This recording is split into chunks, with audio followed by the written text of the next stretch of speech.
दोस्तों, कैसे जीतेंगे चुनाव जब अपने ही लोग विरोध करने पर उतर आए। जी हाँ, विरोध के हालात ये बन गए हैं कि अब तक तो एनडीए के सहयोगी महाराष्ट्र में कटेंगे तो पटेंगे वाले नारे को लेकर योगी आदित्यनाथ और मोदी दोनों का विरोध कर रहे थे। लेकिन अब भारतीय जनता पार्टी के अंदर भी कहा जा रहा है कि किसी भी कीमत पर इस तरह के नारे को वो बर्दाश्त नहीं करेंगे। यानी योगी आदित्यनाथ पहुंचेंगे तो बड़ी शालीनता के साथ अब उनको प्रचार करना पड़ेगा, वरना उनके अपने ही प्रत्याशी, उनके अपने ही नेता उनके खिलाफ मोर्चा खोलकर बैठे हैं। महाराष्ट्र में उठे सियासी तूफान ने बीजेपी को अंदर तक हिलाकर रख दिया है। आज एक एक खबर मैं आपको दिखाने जा रहा हूं। नमस्कार, मैं हूं प्रांजल गौतम और आप देख रहे हैं टाइम्स एक्सप्रेस। दोस्तों, याद होगा तकरीबन एक हफ्ते पहले मैंने आपको खबर दिखाई थी कि कैसे अजित पवार ने सीधे सीधे और साफ साफ लफ्जों में बता दिया कि जिस सूबे के मुख्यमंत्री महाराष्ट्र में आकर कटेंगे तो पटेंगे जैसे नारे दे रहे हैं, ये उनके प्रदेश के लोग पसंद करते होंगे। और कौन दे रहा है कटेंगे तो पटेंगे के नारे? कोई नहीं जानता क्या? सब जानते हैं। सब योगी आदित्यनाथ के बारे में जानते हैं कि उन्होंने इस नारे का इस्तेमाल किया। उसके बाद भैया प्रधानमंत्री नरेंद्र मोदी आ गए। एक रहोगे सेफ रहोगे जैसे नारे के जरिए सेम वही बात कहते हुए नजर आ रहे थे।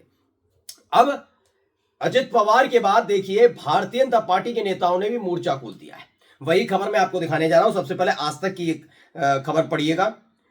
उसमें बताया गया कि जनता ऐसे नारे पसंद नहीं करेगी। पंकजा मुंडे के बाद अब अशोक चौहान ने किया पटेंगे तो कटेंगे का विरोध। पहले पंकजा मुंडे ने क्या कहा वो मैं पढ़ के बता देता हूं। नवभारत टाइम्स की खबर। अशोक चौहान की बात में बताऊंगा कि अशोक चौहान तो अभी ताजा तरीन ही बीजेपी में शामिल हुए हैं कांग्रेस से आकर। पंकजा मुंडे उन पुरानी नेता है, लेकिन इसलिए मैं बताना चाहता हूं पंकजा मुंडे को ने क्या कहा। इन्होंने लिखा है बट बीजेपी के नारे पटेंगे तो कटेंगे के खिलाफ पंकजा मुंडे बोली महाराष्ट्र में स्लोगन को लाने की जरूरत नहीं थी। पंकजा मुंडे क्या है, एक ना जो महाराष्ट्र विधानसभा में पटेंगे तो कटेंगे, एक रहेंगे तो सेफ रहेंगे का नारा खूब चल रहा है। महायुति रैली में इस टैगलाइन को बोल रही है।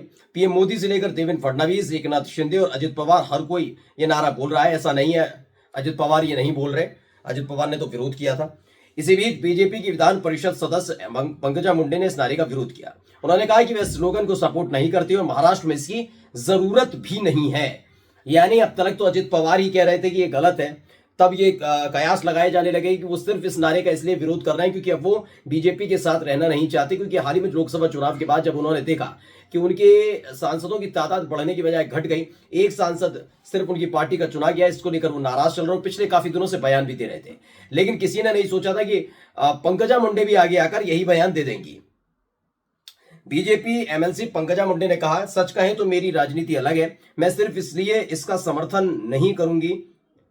पंकजा मुंडे ने कहा कि मैं उसी पार्टी से हूं। मेरा मानना है कि हमें विकास पर ही काम करना चाहिए। एक नेता का काम इस भूमि पर प्रत्येक जीवित व्यक्ति को अपना बनाना है, इसलिए हमें महाराष्ट्र में ऐसा कोई विषय लाने की आवश्यकता नहीं है, ये पंकजा मुंडे कहती हैं।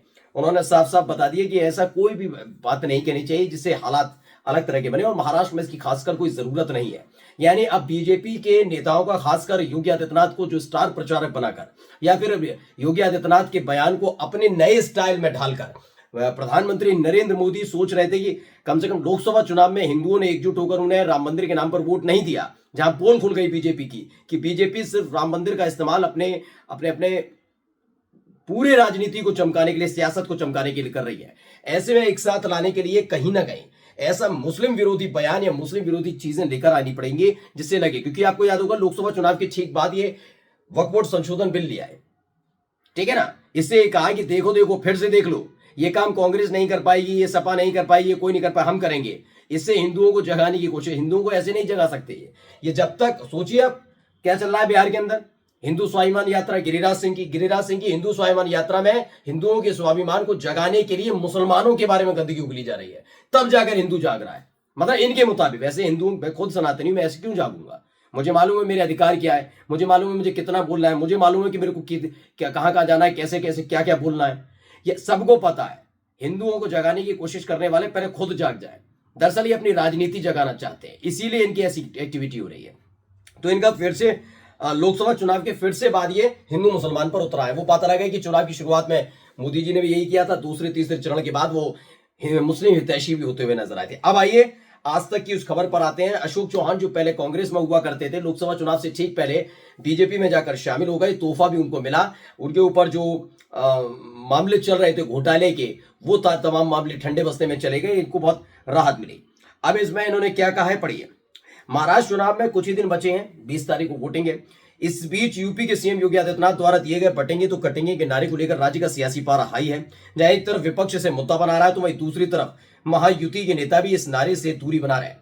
दरअसल राज्य के deputy CM Ajit Pawar, BJP नेता पंकजा मुंडे के बाद अब पूर्व मुख्यमंत्रियों कुछ समय पहले कांग्रेस छोड़कर बीजेपी में शामिल हुए अशोक चौहान ने भी इस नारे को अप्रासंगिक बताया है। खास तौर पर कहा कि भारतीय जनता पार्टी जो बयान का इस्तेमाल कर रही है और जो लोग यहां पर कर रहे हैं, ये उनके राज्य में चलता होगा। साफ साफ लफ्जों में कह दिया गया। आप याद करिए, आपके अपने चैनल टाइम्स एक्सप्रेस ने CSDS का एक सर्वे भी दिखाया था। उस सर्वे में हमने आपको बताया था कि खास तौर पर जब महायुति और महाविकास अघाड़ी, महायुति मतलब एकनाथ शिंदे वाली पूरा संगठन जो मुख्यमंत्री बने हुए हैं, और महाविकास अघाड़ी मतलब उद्धव ठाकरे, शरद पवार और कांग्रेस वाला जो गठबंधन है, इन दोनों ही गठबंधनों के मुकाबले अगर बताइए कि सांप्रदायिक सौहार्द यानी शांति जो बनी रहती है, वो कब सबसे ज्यादा कहां बनी रहती है और किसकी सरकार में सबसे ज्यादा हिंदू मुसलमान होता है। तो CSDS की रिपोर्ट में साफ निकला था कि जब महाविकास अघाड़ी की सरकार थी, यानी एकनाथ शिंदे जब मुख्यमंत्री थे, शरद पवार उनके साथ थे, कांग्रेस पार्टी भी साथ रही, तो ऐसे में महाराष्ट्र में इस तरह की शांति देखने को मिली। लेकिन जैसे ही महायुति की सरकार आई, वैसे ही हालात बिगड़े हैं। ये CSDS की रिपोर्ट, उनका सर्वे बता रहा था। अब फिर से उसी चीज को लेकर कह रहे हैं। अशोक चौहान इस बात को समझ गए, इसीलिए इस तरह के नारे दे रहे हैं कि इस तरह का अप्रासंगिक नारे हैं, इनकी जरूरत नहीं है।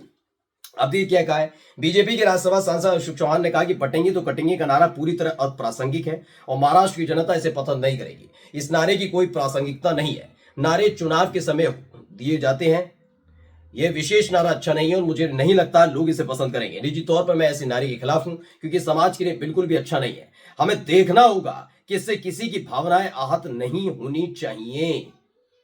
लेकिन आहत नहीं करेंगे, समझ नहीं पाए। अशोक चौहान है तो कांग्रेस ही, आप बात मानिए, वो बीजेपी वाली रणनीति पे कभी चल नहीं पाए। वरना बीजेपी का कोई कट्टर वाला होगा ना, और खासकर मोदी शाह वाले टाइम का, तो वो बिल्कुल भी इस नारे के खिलाफ खड़ा नहीं हो सकता। उनको मालूम है अगर बीजेपी को और आगे बढ़ाना है, ज्यादा से ज्यादा सीटें जीतनी है, तो इसी तरह के बयानों के जरिए जो एक वर्ग राम मंदिर बनने के बावजूद भी बीजेपी से छिड़क गया, वो ऐसे ही नारों की वजह से उनके साथ आ सकता है। ये उनको लगता है, मैं नहीं कह रहा हूं, दावा नहीं कर रहा हूं कि आ ही सकता है। हो सकता है इससे और उल्टा असर पड़ जाए, और भी उल्टा तरीके से असर पड़ जाए कि जब हिंदू एकजुट नहीं हुआ तो फिर से वही वाली रणनीति पर आ गए, हिंदू मुसलमान वाली। यकीन मानकर चलिए 2014 से 2019 और 2019 से 2023 तक लोगों को ये चीजें बहुत पसंद आने लगी थी। आपको याद होगा 2014 में जो मोदी का क्रेज हुआ करता था, वो घटकर 2019 में कम रह गया। लेकिन 2019 के मुकाबले 2024 में वो क्रेज बहुत ज्यादा कम रह गया है, क्योंकि लोग देख रहे हैं कि विकास और इन तमाम चीजों के लफाजी के साथ साथ हिंदू मुसलमान ज्यादा होता है। और इसीलिए